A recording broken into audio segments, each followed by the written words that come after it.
Radio Cyclo, la radio 100% vélo. Bonjour Bernard. Bonjour. Tu es venu faire un petit tour dans les Alpilles. Ça te rappelle quelques courses dans le coin, non? Pas beaucoup, hein. Il n'y avait pas beaucoup le tour méditerranéen. Mais sinon, pas passé souvent par là. Hein, dans les... Et tu venais t'entraîner dans la région? Non. Aujourd'hui, c'est un peu la pratique des coureurs cyclistes actuels qui viennent se chauffer les os par ici. Oui, mais à l'époque, on passait le mois de février plutôt dans le Var et les Alpes-Maritimes. Il y avait beaucoup de courses là-bas. Entre Toulon et Menton, il y avait pas mal de courses. Donc on était par là. Mais de ce côté-là, je pense qu'il n'y a que dans le Tourmède où on traversait à peu près ces régions-là. Hein. C'est ça. Alors, on connaît tous Bernard Thévenet, évidemment, ta légende, et tes somptueuses victoires sur le Tour de France, bien sûr. On ne fait pas tellement de parler de ça, parce qu'on doit s'en arrêter d'en parler. Moi, ce qui m'intéresse, je suis quelqu'un de ta génération, c'est de savoir, maintenant, quand tu as arrêté le cyclisme professionnel, est-ce que tu as continué à faire du vélo?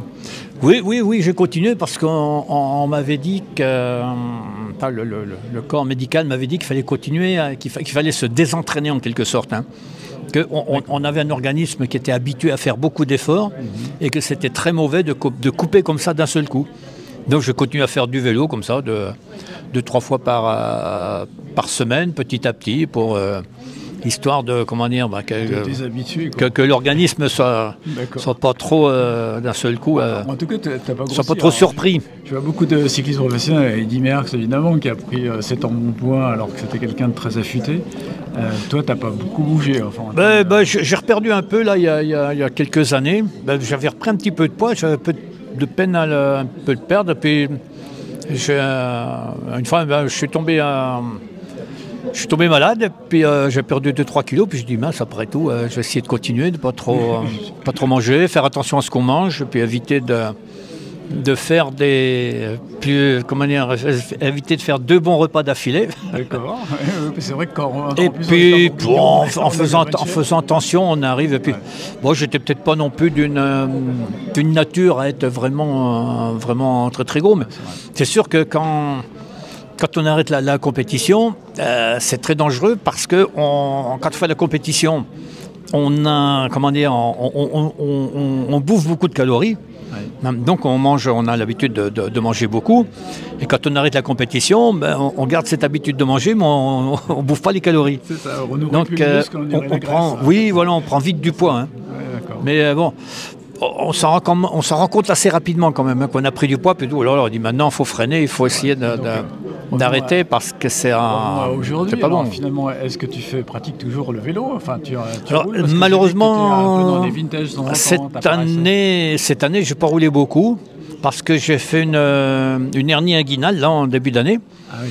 Donc, je n'ai pas roulé. Après, j'ai été opéré. Oui. Donc, après, quand on a été opéré, il ne faut pas soulever de poids. Il ne faut pas faire de vélo pendant un certain temps.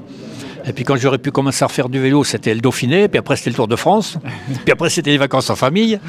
Donc, mais il faut que je m'y remette, là, parce que je fais un petit peu de vélo comme ça avec mes petits-enfants. Je fais un petit tour de 4-5 km, mais j'ai une petite bosse à monter, je me rends compte que j'ai perdu des forces. Ah oui. Donc il faut absolument que je m'y remette, parce qu'après, plus on attend, et puis plus on perd des forces musculaires. Hein. Tu as suivi l'évolution matérielle, parce que moi, comme toi, finalement, à cause de toi, je dirais, j'avais un PY10 à l'époque, j'ai 74 ans. Donc, aussi. On est dans une génération un peu identique. Et donc je roule encore sur des vieux vélos vintage parce que ça me tient au cœur de rouler sur ces vieux cadres acier. J'adore ça. Et néanmoins, le vélo a évolué. Et quel est ton regard sur cette évolution technique là, pour le coup du vélo? Est-ce que tu as suivi un peu tout ça? Il y a eu des évolutions techniques, parce que je dis souvent, hein, moi j'ai arrêté de courir en 81, mais il y avait finalement peu de différence entre mon vélo de 81 et celui de copie des années 50. Hein. C'est vrai. En 30 ans, il n'y avait pas eu beaucoup d'amélioration. Qu'est-ce qu'il y a eu comme amélioration? Bon, peut-être le changement de double plateau, ce qu'on appelait le dérailleur avant. Changement de double plateau au cadre, alors qu'avant il était au pédalier. Il y avait les roues libres. On appelait ça dérailleur suicide. Voilà, qu'avait les roues libres qui étaient montés à 6 ou même 7 vitesses en 81, alors que le temps de copie, ils en avaient 5. Mais il n'y avait pas beaucoup de différence. C'est à partir des années 84-85 où ça a vraiment évolué avec les pédales automatiques, avec les dérailleurs indexés, après les changements de vitesse dans les poignées de frein, et puis les cadres carbone et tout, les roues carbone, les rayons plats, les choses comme ça. Il y a eu énormément de... Maintenant, on est au frein à disque. Donc il y a eu énormément de progrès en 30 ans à peu près. Et les pneumatiques, moi, c'est quelque chose qui m'impressionne parce qu'aujourd'hui, on roule sur des sections de 32 en tubeless, etc. Oui. À mon époque, on cherchait. Oui, voilà, oui. En soi, des trucs incroyables. Oui, finalement. Et tout ça roule pareil. Enfin, mais, je veux dire, ça, oui, mais peut-être aussi, on prend des sections de peut-être pas 32, mais des sections de 28 par exemple, mais parce que les routes sont meilleures aussi. Hein. Exactement. Ouais. Parce qu'avant, on avait des routes qui n'étaient pas très bonnes, donc on gonflait assez fort pour pas pincer. Et finalement, on ne mettait pas des pneus trop larges parce que la route ne rendait pas. La route n'était pas lisse, c'était gravillonné. Voilà, oui. Alors que maintenant, c'est vrai que les routes, c'est du vrai billard. Et donc, on peut peut-être avoir des pneus un peu plus larges. Donc aujourd'hui, là, on est sur un événement justement où il y aura des aspects vintage qui seront évoqués, j'imagine. Et tout à l'heure, Lino Lazzarini, qui est un grand collectionneur que tu as peut-être connu déjà. Que je connais depuis longtemps, oui. 60 ans de collection, ça marque un peu ses générations. J'ai visité sa collection, elle est fabuleuse. Donc il viendra nous montrer ses vieux vélos. Mais donc dans ce livre que je montre à la caméra, donc il est question de finalement une bonne partie de ta carrière, de toute ta carrière cycliste, des débuts à la fin. Qui est-ce tu lui as participé à l'écriture? C'est Jean-Paul Vespini. Ah, c'est Vespini, oui, c'est vrai. Qui est un journaliste du Provençal, parce que ça s'appelait comme ça parce que j'ai travaillé avec lui au Provençal. Ouais. On a fait quelques tours de France ensemble, donc je le connais très bien. Oui, tu étais commentateur aussi à un moment donné. Oui. Puis je commençais la carrière de journaliste avec le Provençal. D'accord. Avec Jean-Louis Levrault, qui était à l'époque je crois le rédacteur en chef du Provençal, et qui m'avait demandé de faire des articles sur le vélo. Lui, il voulait savoir un petit peu ce qui se tramait ce qui se préparait dans le vélo. Il me demandait surtout, il dit, ne me donne pas de résultats parce que ça tout le monde le sait. Il disait, donne-moi des choses que toi tu as vues et qui n'ont pas été décrites dans les journaux. Alors, je vais te parler d'un truc. Moi, j'ai découvert le gravel.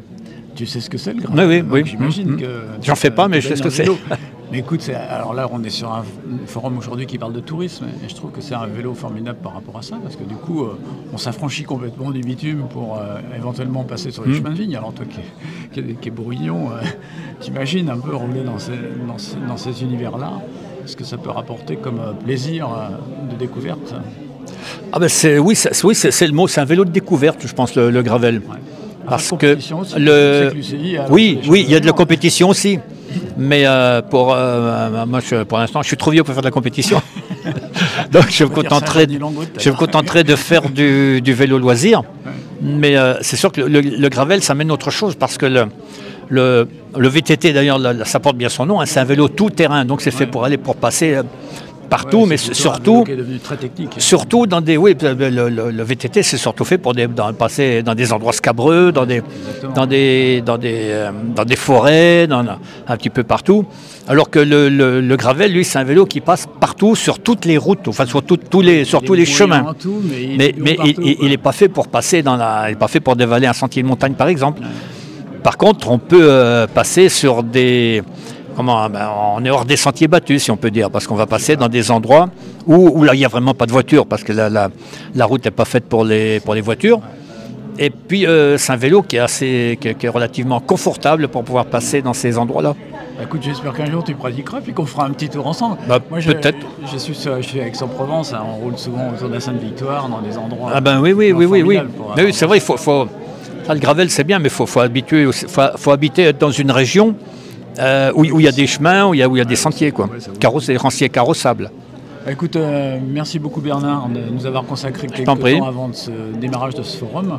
Et puis je vais te laisser à tes œuvres, notamment à tes interventions dans le cadre de ce forum. Merci encore. De rien. Beaucoup, Bernard. De rien. Merci. Au revoir. Radio Cyclo, la radio 100% vélo.